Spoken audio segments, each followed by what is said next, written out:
Hola, muy buenas a todos. Mi nombre es Jorge y soy profesor de Historia en el Centro de Estudios Luis Vives.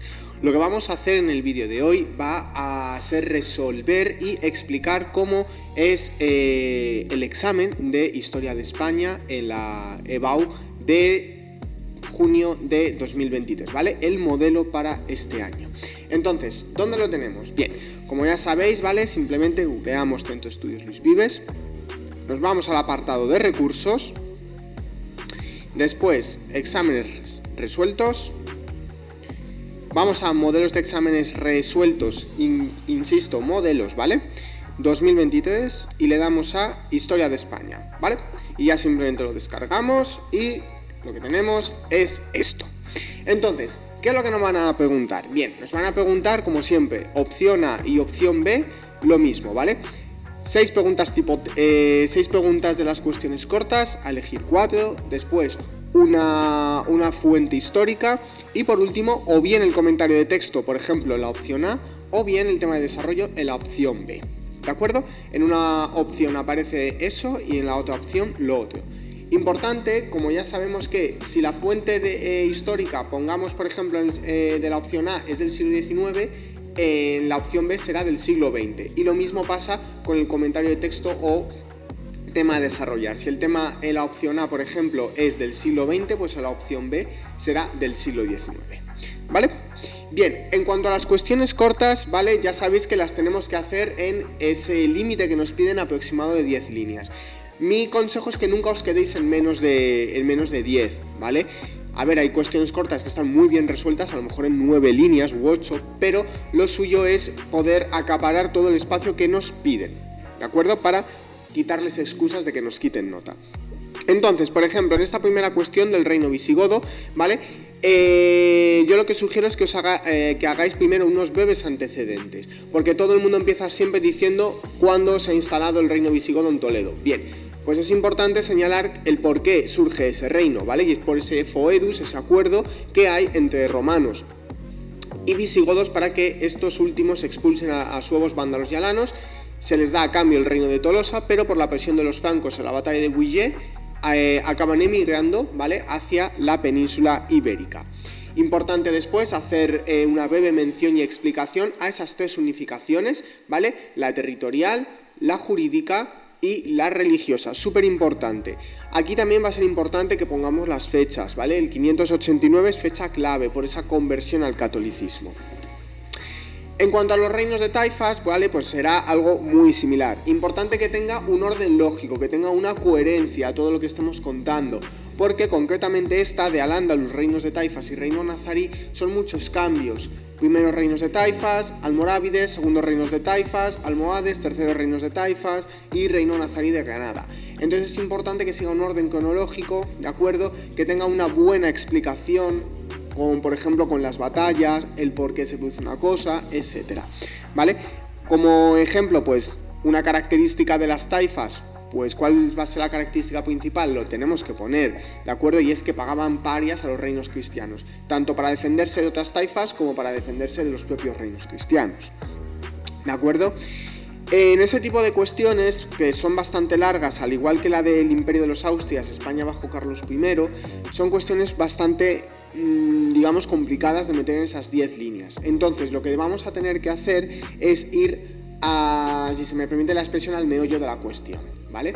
Vamos a ir al grano, no nos podemos entretener hablando de unas cosas o de otras, hay que explicar lo mínimo, ¿de acuerdo? Para poder acaparar bien todo lo que nos están pidiendo, ¿vale? Poder cumplir bien con los criterios que nos piden y a la vez que nos quepa todo en esas 10 líneas. Por ejemplo, ¿vale? Eso lo he cumplido, ¿vale? Con lo de los comuneros de 1520 a 1522, cuyas exigencias no me voy a poner a contar todas, simplemente con decir alguna es suficiente, como el fin de extranjeros en altos cargos y bajada de impuestos, fueron lideradas por Bravo, Padilla y Maldonado, derrotados en Villalar. Y ya está, es que no voy a poder hablar mucho más de ello, porque si no me voy de las 10 líneas, ¿vale? Exploración y colonización de América es una cuestión muy sencillita, ¿vale? Para poder meter en en esas 10 líneas que nos piden. Importante que aquí, que es algo que se suele pasar por alto, ¿vale? Que hagamos una breve mención a esas exploraciones que hay tras haber descubierto América, ¿vale? Como por ejemplo la de Orellana en el Amazonas, la circunnavegación del planeta con Magallanes Elcano, etcétera, ¿vale?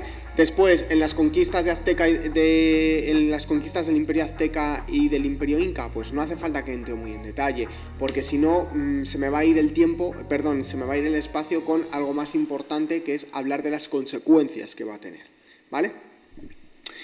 Bien, en cuanto a la fuente, en este caso, ¿vale? Nos están pidiendo una fuente que, como podemos ver, nos dice Huelga General Revolucionaria de 1917, por tanto corresponde al siglo XX, y al ser de 1917 sabemos que lo vamos a tener que relacionar con el reinado de Alfonso XIII.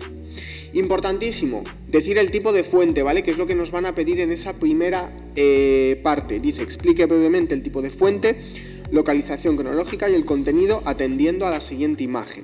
Bien, pues el tipo de fuente es primaria. ¿Por qué primaria? Pues porque estamos ante una fotografía que es del mismísimo momento. Por lo tanto, no cabe ningún tipo de duda que estamos ante una fuente primaria, ¿vale? Una fuente histórica.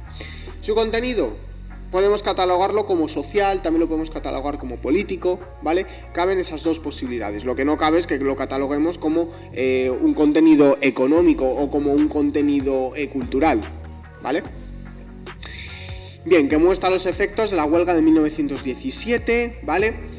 Decimos por qué, muy brevemente, sin entrar en detalle, porque eso lo vamos a tener que hacer después en la parte B, ¿vale? Provocada por diversos factores como la inflación que llevó a la Primera Guerra Mundial en España y Europa, que se tradujo en una extensión de la pobreza, ¿vale? Y ahora ya en la parte B, es cuando ya vamos a entrar un poquito más en detalle. Mi consejo, ¿vale? El cómo lo he hecho es que no os quedéis en lo que nos dice de la crisis de 1917, que vayáis un poquito más allá para poder destacar un poco.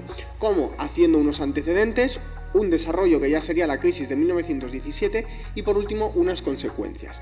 Por eso en los antecedentes he contado ese intento de revolución desde arriba, ¿vale? Liderado tanto por Maura como por Canalejas, pero que acaba siendo un fracaso por diferentes causas, ¿vale? Como por ejemplo la Semana Trágica de Barcelona. Y ahora ya es cuando entro a la parte importante, que es esa crisis de 1917, con sus diferentes campos en los que se produce. Campo militar, con el manifiesto de las juntas de defensa, también en el campo político, ¿vale? Con la reunión de los parlamentaristas catalanes, etc. Y por último, unas consecuencias, muy breve, ¿vale? Lo más importante es la parte de desarrollo. Por último, esas consecuencias, como ya os he dicho, ¿vale? Tendría que ser el golpe de estado de Primo de Rivera, que es lo que acaba desembocando. Recordad que en esta parte nos van a pedir 15 líneas como mucho, ¿vale? Aproximadamente. ¿Pasa algo si me coloco en 16? No, pero lo que sí pasaría si me coloco de repente en 20. O si voy de repente y me coloco solamente en 10, pues ahí falta espacio, hay que rellenarlo. Bien, en cuanto al tema, es el reinado de Fernando VII, liberalismo frente a absolutismo, proceso de independencia de las colonias americanas. Bien, aquí mi consejo es que hagáis lo siguiente, y es que le dediquéis principalmente, sabemos que nos van a pedir 50 líneas como mucho aproximadamente, vale, pues que le dedicáis la mayor parte de ese espacio al reinado de Fernando VII. Me refiero a la parte de esa pugna entre liberalismo y absolutismo, ¿vale? Y que la última parte, ¿vale? Unas 10 líneas aproximadamente, 10-15 líneas, lo dejemos para la parte de la independencia de las colonias. Entonces, ¿tendríamos que empezar en 1814? Sí, pero si hacemos un poquito una contextualización breve de antes, mucho mejor, ¿vale? Como os he puesto aquí, que aunque el nombramiento de Fernando VII como rey comienza en marzo de 1808, ¿vale? El estallido de la Guerra de Independencia, abdicaciones de Bayona, etcétera, hacen que, digamos, se retrase, ¿vale? Hasta el Tratado de Valencia de 1814, ¿vale? Entonces, importante que aquí siga también un orden coherente de los acontecimientos, empezando con ese sexenio absolutista, diciendo cuáles van a ser sus principales características, ¿vale? Esa persecución contra el liberalismo, la vuelta al absolutismo con la Inquisición, antiguo régimen, etc. Después, importante, decir cuáles son los pronunciamientos liberales que va a haber y cuál va a ser el que triunfe, que va a ser el de Fernando VII, el de Riego. comenzando así el trienio liberal, y posteriormente ya lo terminamos. Importante aquí hacer mención también al Congreso de Verona, que va a ser el que apruebe la intervención de los 100.000 hijos de San Luis para 1823, que sería lo que acabará devolviendo el trono absolutista a Fernando VII. ¿Vale? Y ya por último, haciendo una explicación de esa década absolutista. Bien, y por último el proceso revolucionario de las colonias, ¿vale? Aquí yo lo que os recomiendo es que hagáis una breve explicación de por qué se produce, no que de repente ya empecéis a hablar de cómo es el proceso, ¿vale? Es importante que hagamos una breve mención de por qué se produce, y es por esa influencia de las ideas liberales. También es importante que digamos el ejemplo que tienen de Estados Unidos. Y por último, y lo más importante, es ese deseo, ¿vale?, de ascenso social por parte de los criollos, ya que tenían vetados ciertos puestos. ¿Sí? Bien. En cuanto a la parte tipo B, las cuestiones cortas no me voy a entretener mucho, ¿vale? Porque ya lo hemos explicado en la otra parte. Simplemente lo que más tenemos que hacer es respetar esas 10 líneas aproximadas que nos piden como máximo, tener un orden coherente y explicar las cosas, ¿vale? Pero sin entrar en detalle. Recordad que si entramos en detalle es cuando la cuestión se nos va de las manos.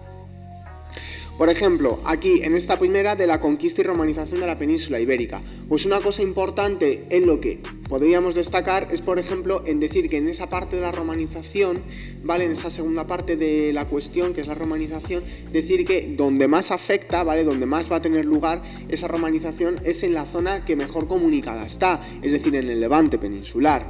Y después poner ejemplos de cuáles van a ser las vías de romanización. Eso es imprescindible. No os limitéis a decir las dos típicas de el latín y el derecho. No, id un poquito más allá, ¿vale? Por ejemplo, fundación de ciudades, ¿vale? Extensión de la ciudadanía romana, el uso de la moneda. ¿Por qué? Pues porque es lo que acaba, digamos, quitando ese sistema económico que tenían los pueblos prerromanos anteriores. ¿De acuerdo? Bien, pues así más o menos con cada una de las cuestiones cortas que nos están pidiendo. Importante también aquí en la Guerra de Sucesión Española el sistema d'Utrecht, pactos de familia. Esta cuestión es muy jorobada de meter en esas 10 líneas. Mi recomendación es la siguiente, y es que no os extendáis demasiado en la Guerra de Sucesión, ¿vale? Decid cuáles son los bandos, cómo se forman y que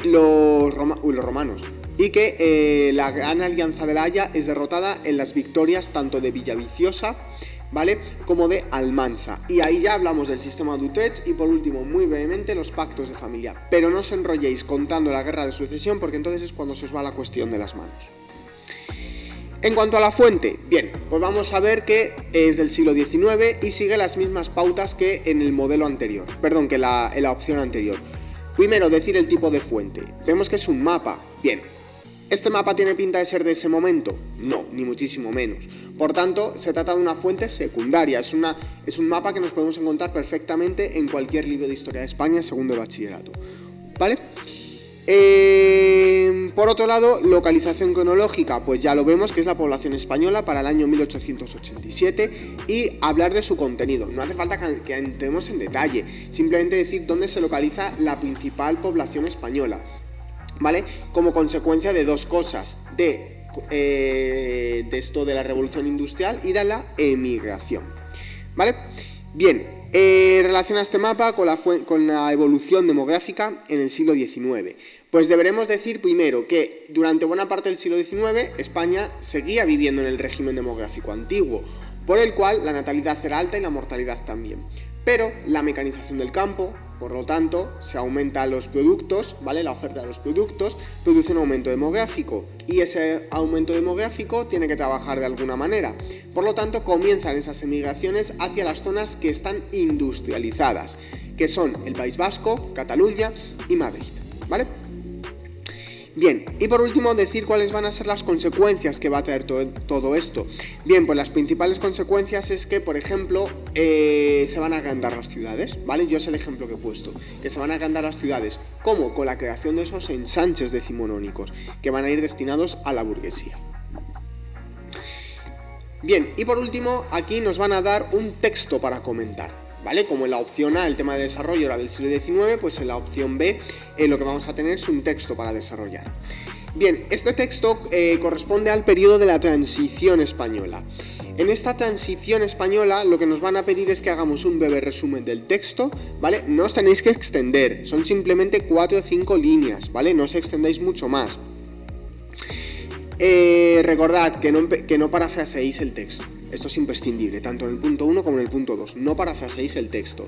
¿Se tiene que parecer? Pues obviamente sí, porque vamos a hablar de un texto que estamos analizando. Pero no parafraseéis, porque ahí es entonces cuando la nota empieza a bajar.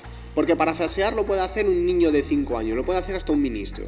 Pero cuando ya nos metemos, cuando ya tenemos que destacar, es cuando vamos a analizar los detalles de ese texto. Por ejemplo, ¿cómo vamos a analizar? ¿Qué tenemos que analizar aquí? Pues por ejemplo, cuando habla de que en Portugal hay una fecha del símbolo del cambio. ¿Explica en algún lado dónde es ese símbolo del cambio? ¿Cómo es ese cambio en Portugal? No. Pues eso es lo que vamos a poder analizar, por ejemplo, ¿vale? Diciendo que es con la Revolución de los Claveles de 1974 en la que Salazar, ¿vale? La dictadura de Salazar termina, ¿vale? Con ese golpe de estado pacífico. Bien. Pues eso es lo que tenemos que explicar. Cuando habla también, por ejemplo, que España, la transición se llevó, ¿vale? Como acordando con las leyes fundamentales, que son las que están adscritas al movimiento nacional. ¿Vale? Todo eso es lo que vamos a tener que explicar.